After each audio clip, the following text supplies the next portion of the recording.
Ce journal à Mulhouse, 3e épisode de notre série Un lieu des histoires. Découverte ce soir d'un lieu incontournable du quartier des Coteaux, l'association familiale et sociale. Tous les jours, l'AFSCO anime la vie du quartier. Elle accueille des habitants de tous âges. Vous allez le voir, convivialité garantie. Louis Belin, Vincent Lemiel.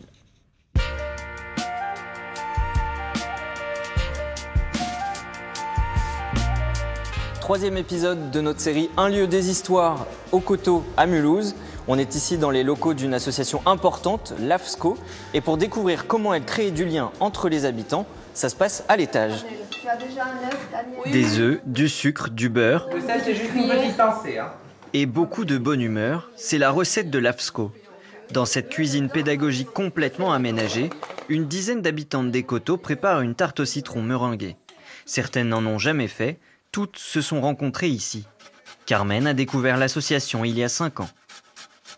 On m'a dit, mais viens, essaye, viens voir, ça te plairait et tout. J'ai dit, allez hop, j'y vais. On attend tous le mardi. Hein. J'ai dit, voilà, on n'est pas à la maison toute seule, quoi, surtout. Puis on apprend des fois des nouvelles recettes, et des fois on mange ensemble, c'est sympa. On attend le café à 4 heures. Yvonne, hein. Faut pas le louper.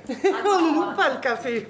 Chaque semaine, cet atelier bien-être réunit surtout des personnes âgées autour du plaisir de cuisiner. À bientôt 92 ans, Yvonne ne se passe plus de l'AFSCO, elle vient même tous les jours. On fait des excursions, je fais la gymnastique 2 fois par semaine, le matin, le lundi matin. Ça me fait du bien de venir. Hein. Il y a toujours autre chose. Hein. Et ça me manque quand il y a les vacances, ils ne devraient pas faire des vacances. Hein. C'est défendu. Hein. L'AFSCO, c'est l'association familiale et sociale des Coteaux. Elle est née presque en même temps que le reste du quartier. Depuis 1966, elle propose aux habitants du sport, des voyages, des cours de français et toute une programmation culturelle. Alors l'AFSCO existe déjà depuis très longtemps, donc il y a quand même beaucoup de gens qui nous connaissent, que ce soit à travers la crèche pour les tout-petits, comme des activités adultes. Donc on est quand même présent dans la vie d'une famille du quartier à un moment ou à un autre. Oui, je pense qu'on est quand même un repère assez fort pour le quartier, ça c'est sûr. Ouais, elle est belle. Pendant que les tartes sont au four, dans la salle juste à côté, les aiguilles piquent et les machines à coudre claquent. En couture comme en cuisine, aucun homme à l'horizon. Ils ne restent pas longtemps en fait chez moi. Ils veulent tout de suite devenir stylistes, donc quand ils voient la réalité, ben voilà, ils déchantent. Voilà. Mais quand ils se retrouvent seuls, veufs, ben, à un moment donné, il faut savoir quand même un peu se débrouiller. Et puis, il faut aussi rechercher du lien. Donc, ils viennent. Voilà. Et puis, une fois qu'ils sont là, ben, avec la bonne ambiance qu'il y a chez nous, ils se plaisent. C'est bien, hein. Ils sont vraiment bien. Ça devient presque une famille, en fait. Hein. À force de fréquenter les gens, ils ne nous poussent pas à venir. Hein. On vient vraiment par plaisir.